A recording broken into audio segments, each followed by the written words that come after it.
A robot named Lightning breaking the half-marathon world record in Beijing this past weekend, finishing in just 50 minutes and 26 seconds, under an hour. Meanwhile, Tesla's Optimus humanoid robot was on display at the company's showroom right by the Boston Marathon finish line. And here with us to talk about it is Kurt Knutsson, the CyberGuy. Hey, Kurt.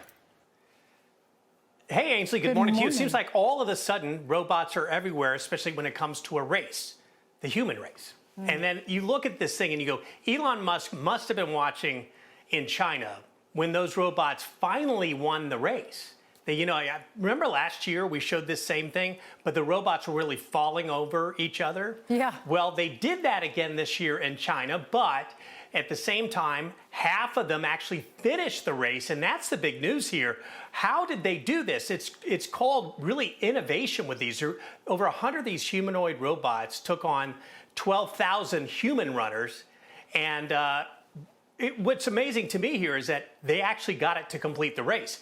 Now, on the other hand, the more amusing and fun part to watch is the other half that didn't quite do well, starting with one at the starting line that just ran into the crowd and fell over onto itself, and then one almost to the end completely wipes out in a spectacular way. Those are kind of the fun things to watch because I think it makes us feel better that, okay, they're not quite ready to kill us. But at the very end of the day, we're looking at innovation and the progress with robotics getting to the point where if it can beat us in a human race, what are we doing? Yeah. What are we doing allowing all this to happen? And by the way, Ainsley, my just basic question that remains unanswered constantly, where is the off button? Yeah, I know. This one that you're watching right now on the screen, that's the fast one. That's the one that finished 12 miles faster than any human ever, Kurt. 12 miles. Like, I could understand, usually where it's a few minutes faster, a few seconds faster. This was 12 miles. That's a little scary. Now, we have progressed so far in the last year. What is it going to look like in another year, Kurt? Well, I don't know. Will humans be invited to the race anymore? Will it just be robots running? Will they have already offed us at that point? I know I sound extreme, but let's be honest. We're heading in that direction, and really, can you honestly wake up today and go, oh, I feel just perfectly fine with this? Because no, you can't. There's nobody telling us that there's any sort of boundaries here, and really, nobody is following any sort of rule book that says, all right, we're gonna create a universal off switch when these things get too fast, too powerful, too smart, where we can't any longer control what's happening.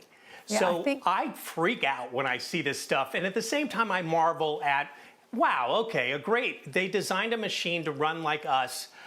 I still prefer humans, and I'm amazed at what can happen. But come on, rein this stuff in. Well, I remember last year we were talking about you could buy a robot that would do your laundry and would clean your house, and I think they were $25,000.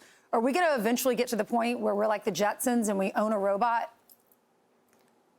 You know, heck yeah, it is coming. I mean, if you think about on the practical side of things, humanoid robots like that in the household of an older loved one that really does need that kind of assistance, that's powerful, that's meaningful. But again, where's the off button? Make all these things, make our lives better, make us the Jetsons.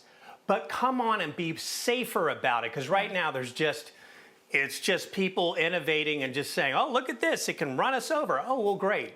I'm thrilled that this thing's about to run me over. Kurt, it just did in a race. You mentioned that video of the robot that was pretty humorous. It was all over social media that tried to leave the finish line and then just took. Watch this. Can we start it from the beginning where he trips on that little part of the finish line or the starting line, and then he just takes a tumble and he breaks apart and they run over with a stretcher like it's a human being. If we can find like that video. Like a human stretcher, it was hilarious to watch it, and it makes us feel good, I think, because you see this and you go, okay, they're not quite there yet, they're not going to kill us yet, but the reality is half of them did complete the race, one of them now, for the first time, beating out human beings. I'm just saying, what are we doing? Let's start asking some questions, and let's just get some guardrails. Yeah, there are some powerful companies here in America that are working on this, and Tesla, Elon Musk is one of them. There are a few others here in America, so hopefully we can beat China in this race as well, like the space race. Thanks so much, Kurt. Okay. We will. I like the optimism. Good to see you. I think so too. Good to see you too. Thank you. Learn all about protecting your privacy online. You can get Kurt's newsletter at cyberguy.com. Thanks, Kurt. Great to see you. Be sure to like and subscribe for all the Fox News latest on YouTube and catch full shows streaming now on Fox One.